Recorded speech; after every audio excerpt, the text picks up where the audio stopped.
This is the 32nd episode of the Illegal Use of Hand Hands to the Face Football Podcast. How are you doing, Jake? Great, Hayden. How are you? Tremendous! So, we got these Carolina Panthers today. Grr and stuff, right? Oh, yeah. Keep pounding, is their saying. There's no way I would have ever gotten that in my entire life. Just so you know. Like, at all. They got the big drum that they have celebrities beat on. Yeah, I guess so.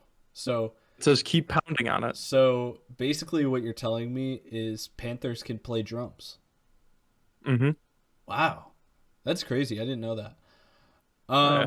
Would you like to lead us in what you think, or sorry, any news you would like to discuss first?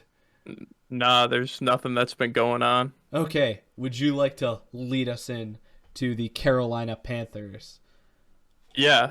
So the Panthers finished 5-11. The 4 games of theirs that I watched were against the Chargers, the Chiefs, the Lions, and the Packers. My first thing that I noticed when I watched those games, and I also looked at the stats, is Teddy Bridgewater gets called a game manager. He does not look like a game manager with the amount of picks he's throwing. Like, he was almost like 1-for-1 touchdowns to picks. That's not game manager. So that was just something where I'm like, I subscribe to that mentality too. It's like, oh yeah, Teddy Bridgewater, he's a good game manager. And I'm looking at the stats, I'm like, I don't want him managing a game for me. But he still had some good plays with that. Their wide receivers were better than I thought they were. Going in and watching them, I just know about DJ Moore, or know DJ Moore, and I know Robbie Anderson can run fast. And Curtis Samuel was all over the place, but just the way Joe Brady. This is the other note another note that I have. Joe Brady is so fun with what he was calling on offense. Just some of the plays that they ran, it was like, oh, that's creative. It's nice to see some young blood from the college ranks get called up there. It sucks that not that his talent's being wasted in Carolina. I mean, he's got some weapons to make it look fun, and with I don't know how much better Darnold's going to be, but. Maybe an upgrade at quarterback there. They could do even more fun stuff. Them not having Christian McCaffrey killed them so bad. It just is so obvious how much of a vital role he plays in that just team as a whole. And not having him is brutal. But Mike Davis stepped in and he was so solid. I'm very impressed with Mike Davis, especially a guy that has not had many looks throughout the NFL ranks, and now he's getting an opportunity to be like a starting running back, which is awesome. Jeremy Chin is insane. Just going over to the defense now, Jeremy Chin is absolutely insane. He has so many highlight plays that just make you go wow. And him, along with all the other young talent on that defense. I mean, it's one thing to have young talent on your defense, because just to link this to the Bills have young talent on their D-line, but it doesn't, or those guys don't produce. Ed Oliver does not produce like all the other young talent on Carolina is producing with that coaching under Matt Rule, and it's insane to see some rookies and second-year guys just ball out. And my very last thing, just gotta have some appreciation for the XFL MVP PJ Walker. Step in and watch that Lions game. I mean, he might have chucked a ton of picks, but he won them that game, and I just love that guy. Okay, so I have to say that I did what I did for the last episode. Since we got a quarterback changing teams, I've got Sam Darnold notes, and then I've got 3 games for him. Okay? So, first note for Sam Darnold. He had no receivers, basically, on the Jets. I mean, just none of any interest at all, so that's fun. I also had no offensive line. That doesn't really help. I'm always surprised when I watch him by his athleticism. Like, even though I know it's there now because I've been surprised by it so many times, just every time I see it, I'm still surprised by how athletic he is, because he just doesn't look like he's supposed to be.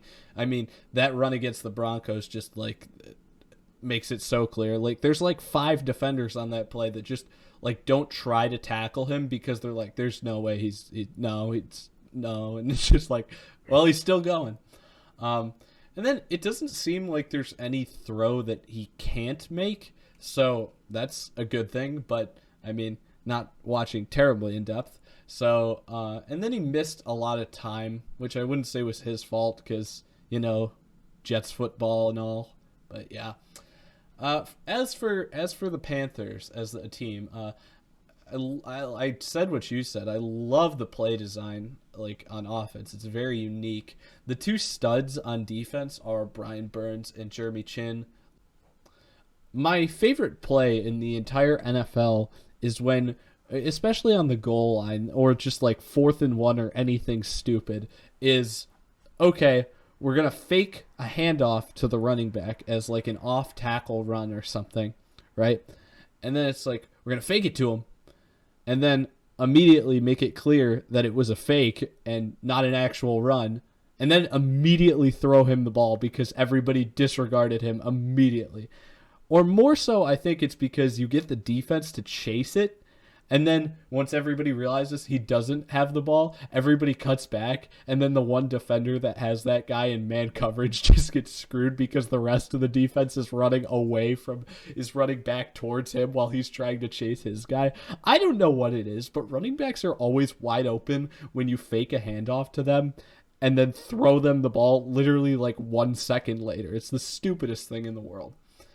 But then I said they need, and that was a play the Panthers ran, by the way, so good job to them. Keep running that play, especially with how much they love throwing the ball to the running backs. I said they need a real tight end. I wouldn't say that Dan Arnold is what I was calling for, but that was their solution, so all right for now. To be honest, like I said, I still think tight end is one of what I would say the most... There's the least wealth to spread among teams at the tight end position, and it's just hard. It feels like so many teams need an improvement at the tight end position, except for the Miami Dolphins, because nobody knows that they have a freaking god down there. Yeah, that's besides the point. I'm sorry. Tangents that aren't unnecessary. Yetur Gross-Matos had a nice strip sack in one of the games I was watching. I just thought I'd point that out because he's playing better than AJ Epinesa. Christian McCaffrey is one of my favorite players in the league to watch play. I think everybody loves Christian McCaffrey. It's too bad that he barely played last season. Also, he was on my fantasy team. Thanks for screwing me over. They played Kansas City, and they played really aggressively. I loved the way that they played against Kansas City, just straight up going for it on 4th down early in the game, and then a fake punt as well. They didn't come out with a win because, they were playing Kansas City, but I like the aggressiveness there. Shaq Thompson is a really interesting player. I liked him when he was coming out of college, but just hasn't had what I would call a huge breakout year. He's kind of been decent, but I've always wanted a little more from him. I love their screen and quick pass game, but hopefully adding Darnold expands the downfield attack as well. Then number 42 was playing really well when I was watching him, so good job, number 42, but I can't even remember his name. I looked it up later, but I don't remember it now. Robbie Anderson was working the underneath game really well, but he can go deep too, and that's another part of the fact where having Sam Darnold would help, just because I didn't feel like Teddy Bridgewater was pushing the ball down the field until the last minute of the game ever. That was the only time he was willing to really push it down the field. Rarely do I say this, and I don't think I've said this with any team we've discussed so far, because really I don't think it's that often that good players, or just players in general, are, how I would say, it's not often that I think players that are thought highly of are actually, shouldn't be thought highly of. But I don't know why everybody in the world is as big on, as high on DJ Moore as they are. I swear, the DJ Moore love is insane to me. I just don't get it.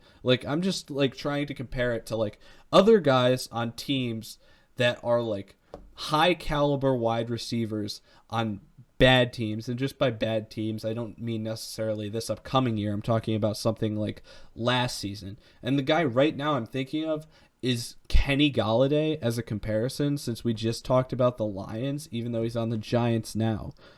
There's no universe where I'm saying that I want DJ Moore instead of Kenny Gallaudet, and it's just wild to me how highly people think of him. That's not to say he's a bad receiver, but I feel like people think he's a superstar when he's not. And then I have another note on superstars with this team later, which is kind of the opposite note, which is ironic.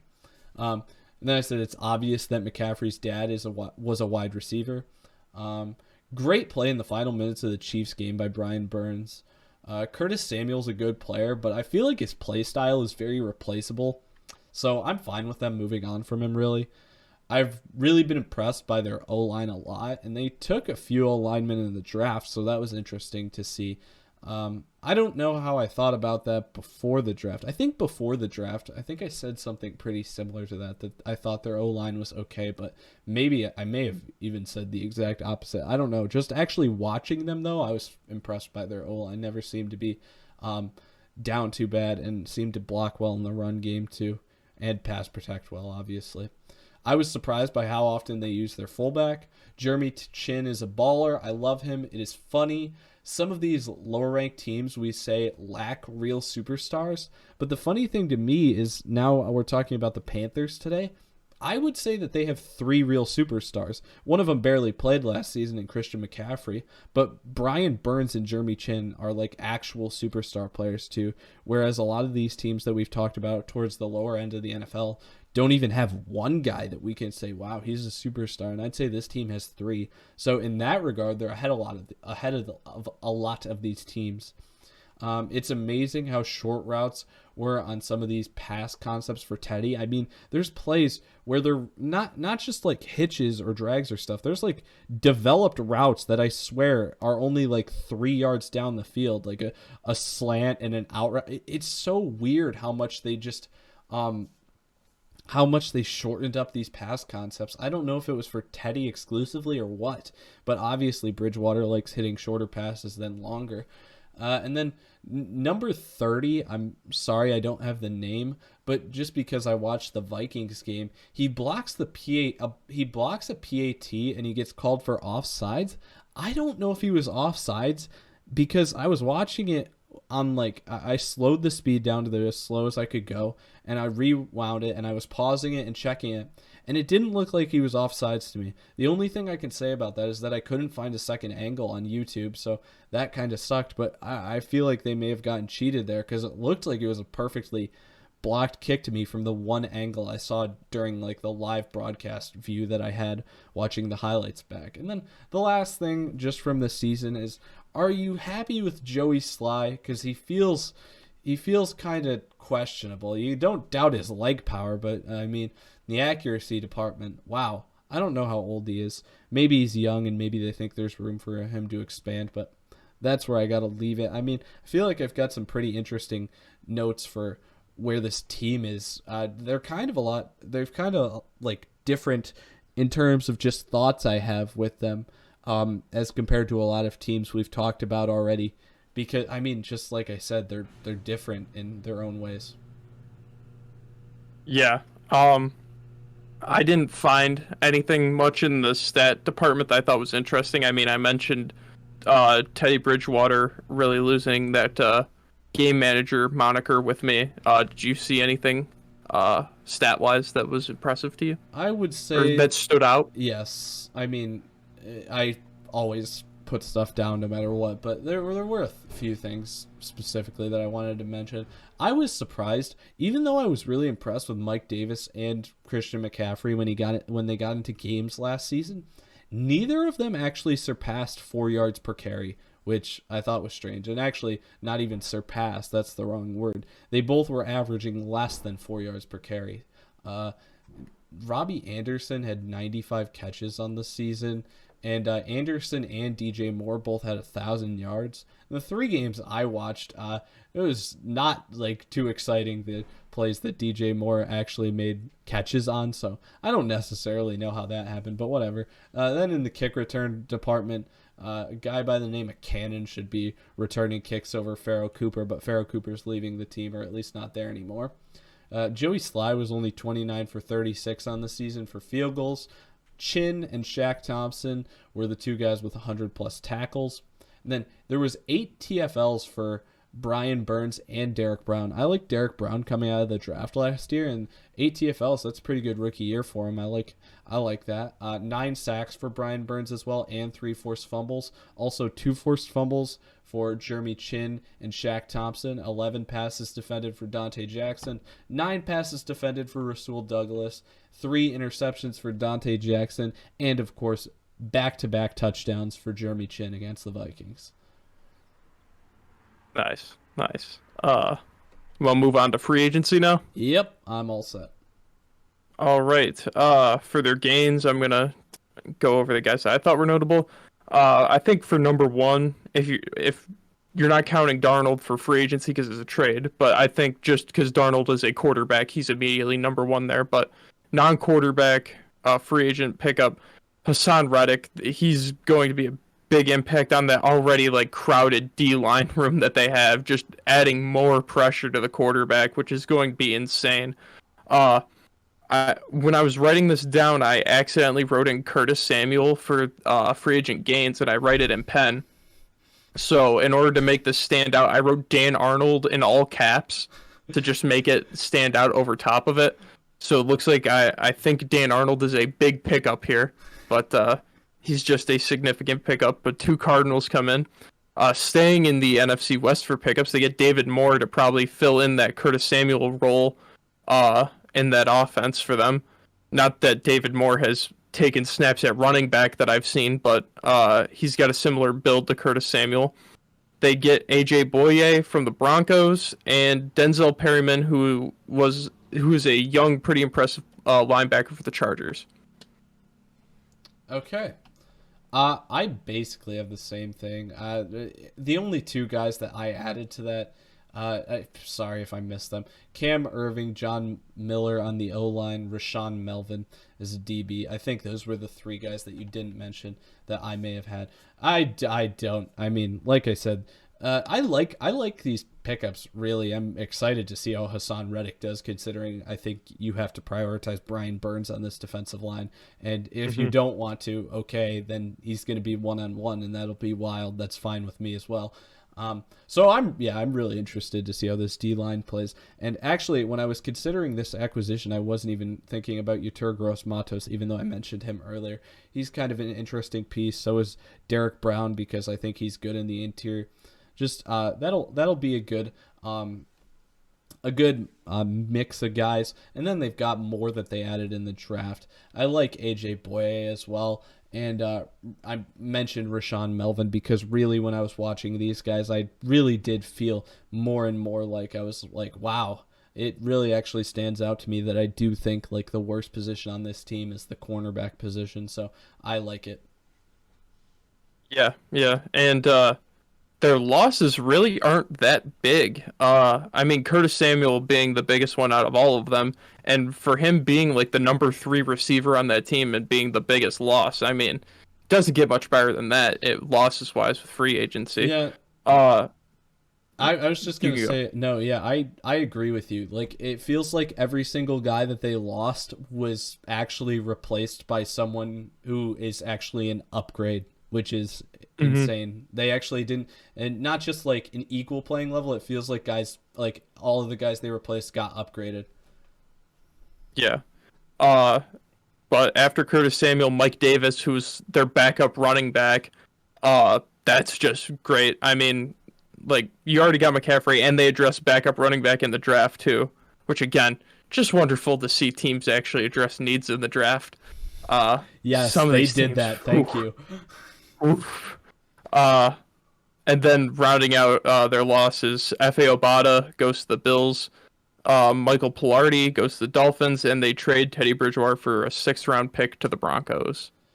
Yeah, so Teddy Bridgewater is replaced by Sam Darnold, upgrade. F.A. Obata is replaced by Hassan Reddick, upgrade.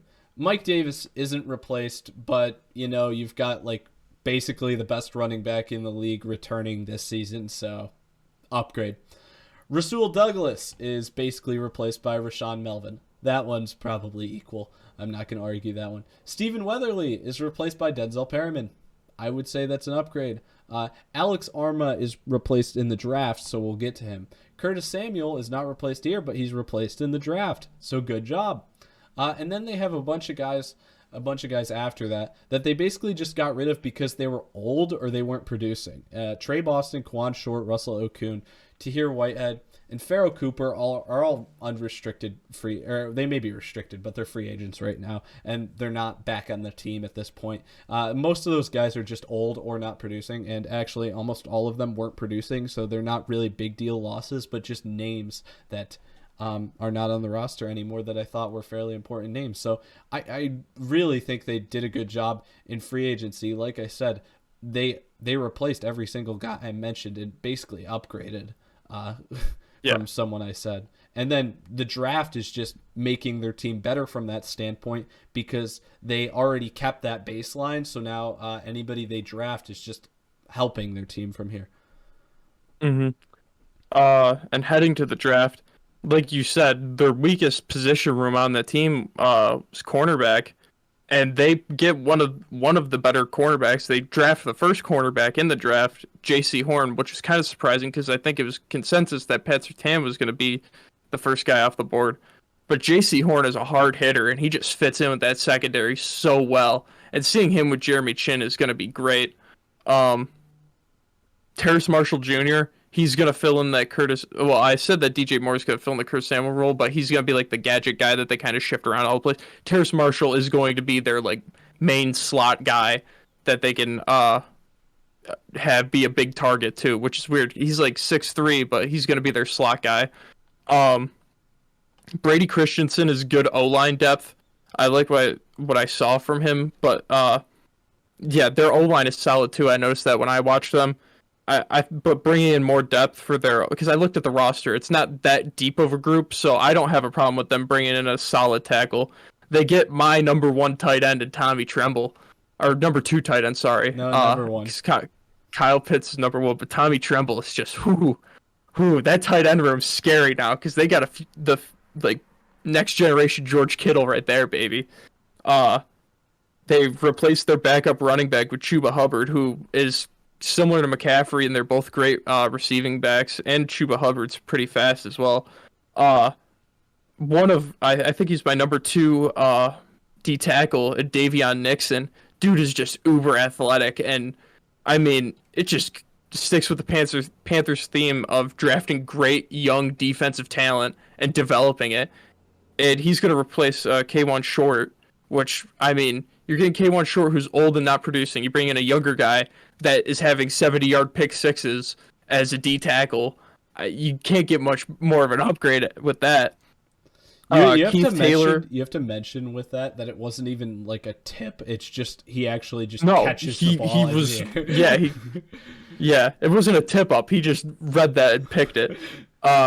Keith Taylor adds more depth to the cornerback room. I mean, I wasn't too impressed with what I saw from him, but he just adds more to that room. Deontay Brown is a unit. That dude is gigantic. It's like who's the guy that the Bengals draft? Tyler Shelvin. Just a wall of human. They bring him in. I mean, that's great. Can't do anything. There. Yeah, he can stand there. You're not getting around him though.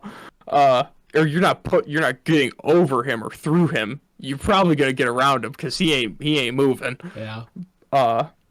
Shi Smith is really fast. I liked Shi Smith before the draft going into him, but he doesn't provide much in the category more than he's fast. And I mean, if Joe Brady, or I don't know who their wide receivers coach is, but if they can develop him to be a more solid receiver, maybe replace Robbie Anderson, get a cheaper Robbie Anderson with him, that'd be nice.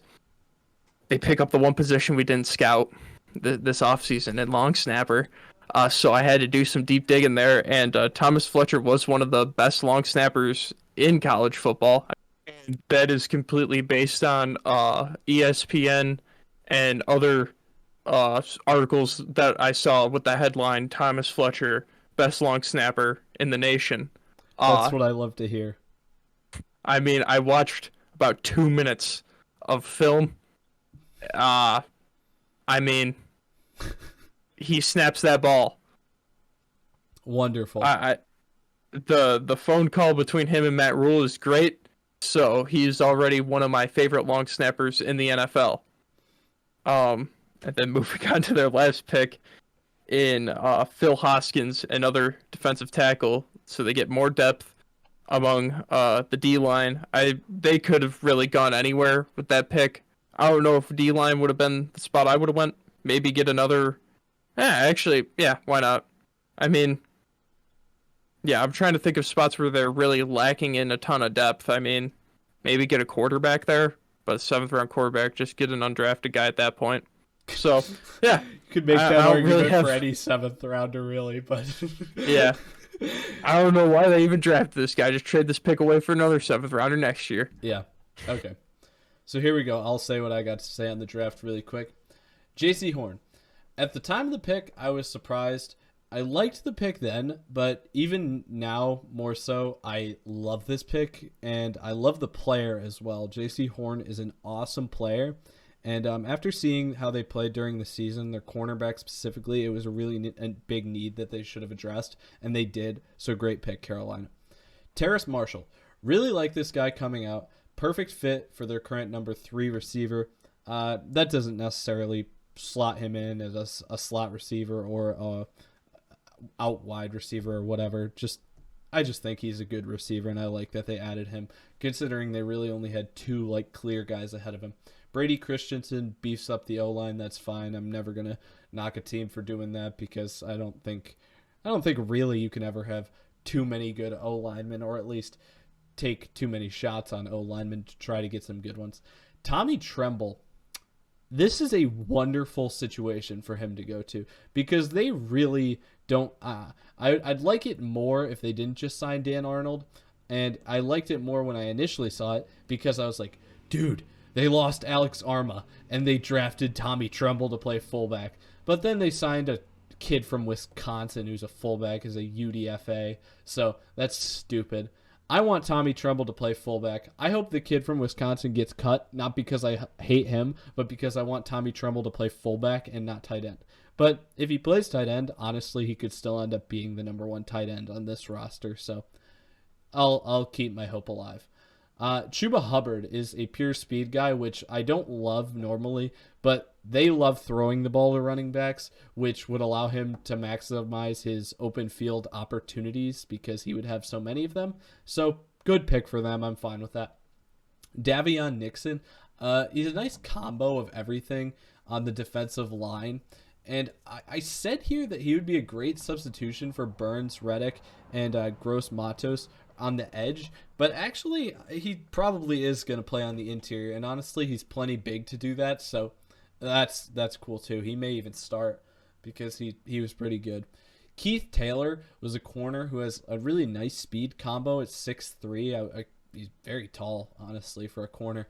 That's impressive, and it's just interesting player overall to get in the late 5th round. Deontay Brown, I just wrote line beef, more of it. Shi Smith, though. This guy feels like how everybody describes Elijah Moore, but Elijah Moore isn't how people describe Elijah Moore. This is like the actual version of the description of Elijah Moore. And if he gets on the field, people may realize quickly that this guy was a steal of a pick in the 6th round.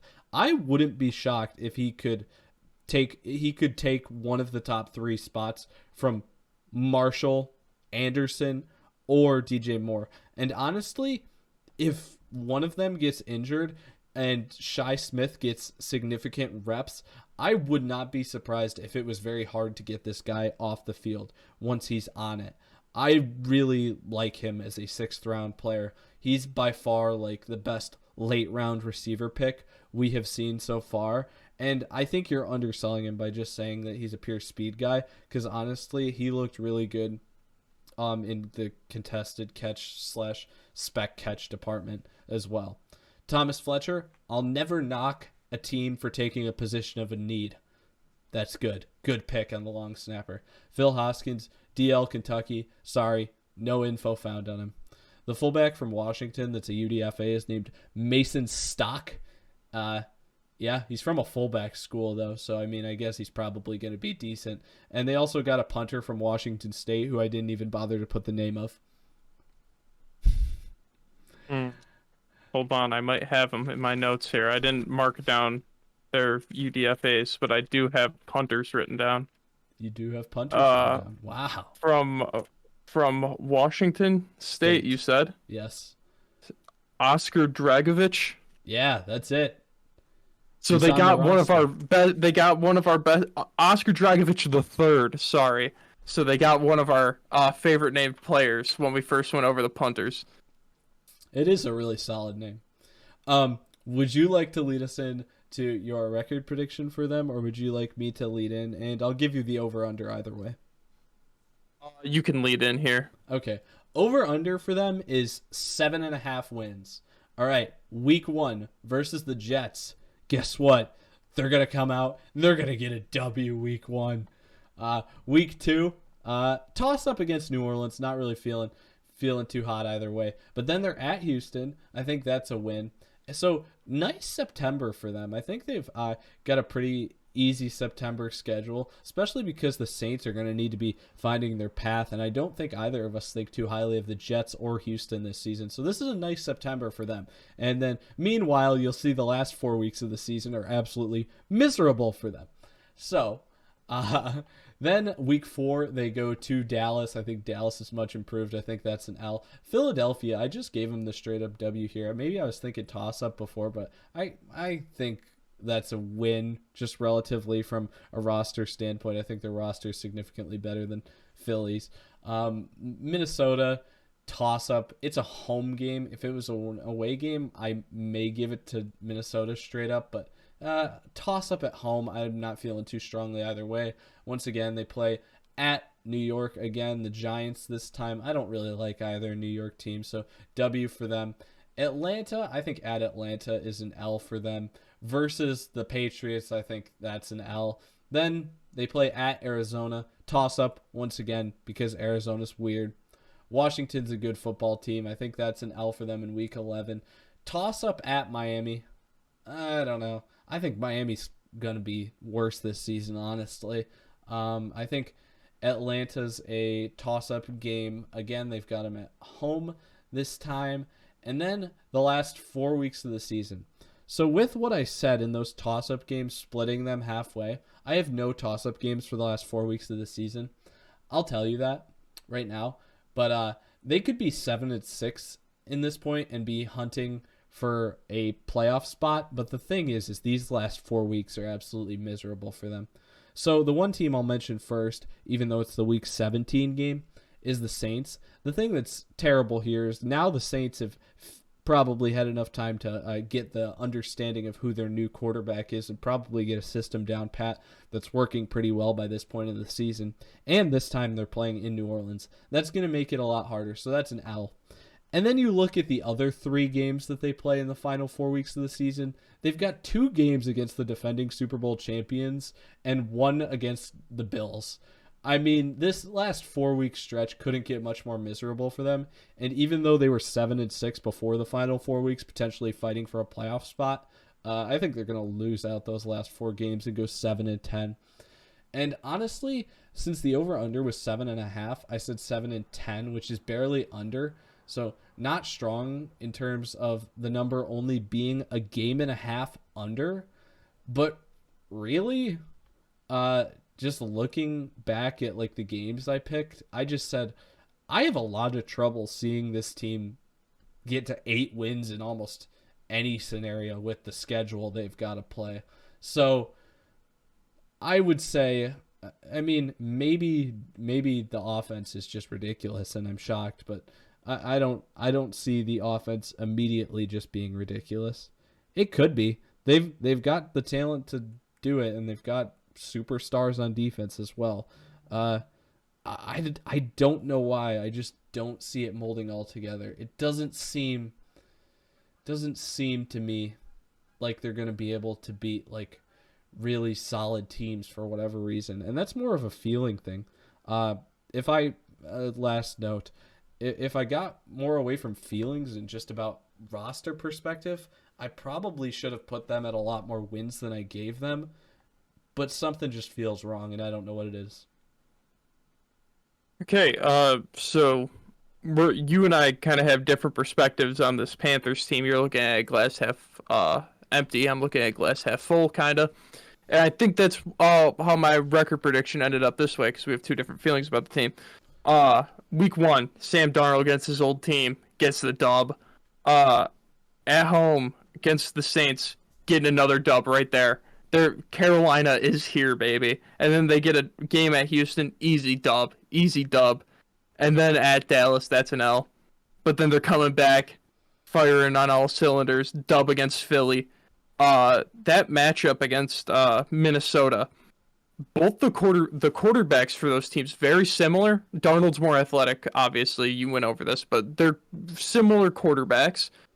The Panthers have way more weapons and a more solid defense, so I'm giving the Panthers that win. At Giants, that's a win. See, okay, wait, let's stop right here.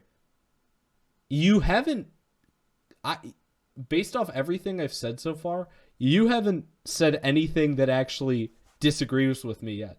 Exactly. Because I said, I know, but it's just funny. Even though I'm saying 7-10, like, according to what I said with my toss-up games, which I'm saying can go either way, they could be 6-1 at this point, and I wouldn't be shocked.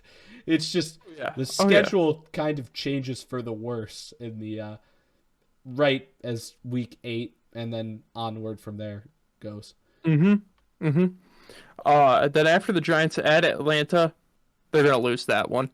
Home against New England, they're gonna lose that one.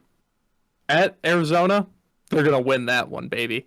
I just have no faith in Arizona to actually play up to their competition in some scenarios, or to play to their competition. It's just a kooky team. Home against the football team. You said the football team's a good football team. No, their name is just the football team. Come on, get it right. That's going to be an L. At Miami, that's going to be a pretty close game, but I gave them the L in that one. But I could see them getting a win here. They go into their bye. They're feeling pretty 7-5 here, man. You got 5 games left. Chancey in the playoffs. You're solid in the hunt here. Come out of the bye, get a dub at home against Atlanta. All right, you're feeling solid. 8-5. All right, you're on your way to the playoffs, and then you lose the next 4 straight. And you miss the playoffs because. Jeez, were the schedule makers brutal here on their tail end of the schedule. It was insane. Okay. At Buffalo. Oh. Yeah. Well, I mean, okay. I'm sorry. I'm just trying to get back to the point that you said initially, which is you went into this like we disagree. I was expecting you to say like 10, 11 wins for them. But no, it's only a 1-game difference. You're just saying we disagree on the over-under. Which is 7.5. No, I would not be that high on it. But you were just being like, I wouldn't be that confident for them to get 8 wins. I'm confident for them to get 8 wins. That's just, you said you weren't too confident about 8 wins. I'm fairly confident in their ability to get 8 wins. Okay. But just the last 4 games, at Buffalo is an L, home against Tampa Bay is an L, at New Orleans that's an L, because I think at that point in the season the Saints might have it figured out.